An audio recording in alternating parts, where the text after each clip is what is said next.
Hi வணக்கம். இன்று காலஹள்ளி பூவரகசாமி கோயிலை பற்றி தான் உங்களுக்கு அறிமுகப்படுத்தப் போகிறேன். இந்த கோயில் 2500 ஆண்டுகளுக்கு மேலானது என்று கூறப்படுகிறது. இப்பகுதி ஒரு புண்ணிய சேத்திரம் என்று அழைக்கப்படுகிறது. இங்கு மகாரிஷி கௌதமர் தவம் செய்து சாலிகிராமத்தை வழிபட்டார் என்று நம்பப்படுகிறது.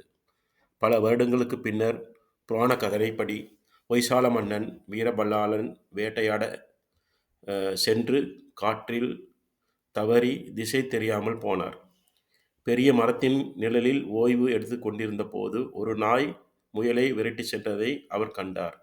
ஆனால் ஒரு இடத்தில் முயல் திடீரென திருப்பி அந்த கொடிய நாயையே விரட்டத் தொடங்கியது. இந்த அதிசயத்தைக் கண்ட மன்னன் அங்கு மறைந்துள்ள தெய்வீக சக்தியை உணர்ந்தார்.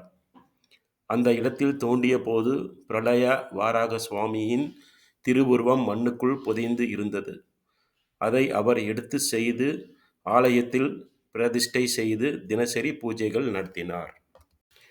இன்றும் நாம் காணும் கோயில் அந்த மன்னன் கட்டிய இடிபாடுகளின் சிதிலைகளே. பல மிகப்பெரிய வெள்ளப்பெருக்குகளையும் சமாளித்து இன்று நிலைத்திருக்கிறது. கோவிலின் முன்பாகவே அந்த வரலாற்றை கூறும் தேவநாகரி கல்வெட்டு உள்ளது. சில ஆண்டுகளுக்கு முன்வரை இந்த கோயில் மறைக்கப்பட்டும் பாதுகாப்பு இன்றியும் இருந்தது. ஆனால் தெய்வீக அருளாலேயோ அல்லது நமது பண்பாட்டு பாரம்பரியத்தை மீட்டும் தேடும் எண்ணத்தாலேயோ இந்த கோயில் இன்று புகழும் பெருமையும் பெற்றுள்ளது. எங்கள் தேடல் பலனாக காலஹள்ளி பூவரகசாமி கோயிலை சென்றடைந்தது.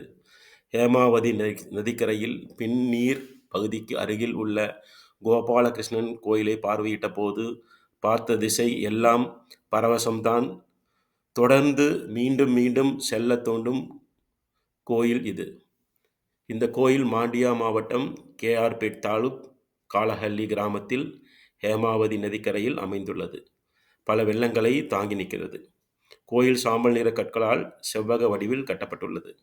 வெளியில் சாதாரணமாக தோன்றினாலும் உள்ளே உள்ள விக்கிரக மூர்த்தி அபார அளவுடையது.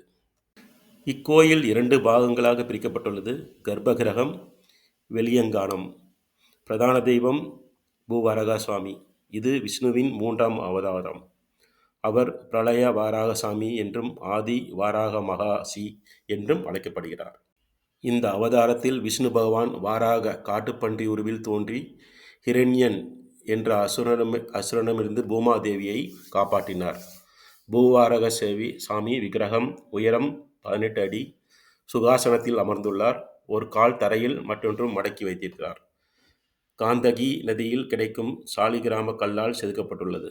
முகம் கருப்பு நிறமாகவும் கொம்புகள் இளஞ்சிவப்பாகவும் நிறமாகவும் கண்கள் சிவப்பு நிறமாகவும் உள்ளன. பூதேவி ஸ்ரீ மகாலட்சுமி 3.5 அடி உயரம் இறைவன் மடியில் அமர்ந்துள்ளார். கையில் தாமரையை பிடித்துள்ளார். மற்றொரு கையில் இறைவனின் இடுப்பையும் பற்றியுள்ளார். வாராகசாமியின் கைகளில் மேல் கைகள் சங்கு மற்றும் சக்கரம், பின்புறம் சுதர்சன சக்கரம் செதுக்கப்பட்டுள்ளது. இடது கீழ் கை பூமாதேவி அணைத்துக் கொண்டுள்ளது. வலது கீழ் கை அபயமுத்திரை. கிரீடம் கிரீடமுகம்.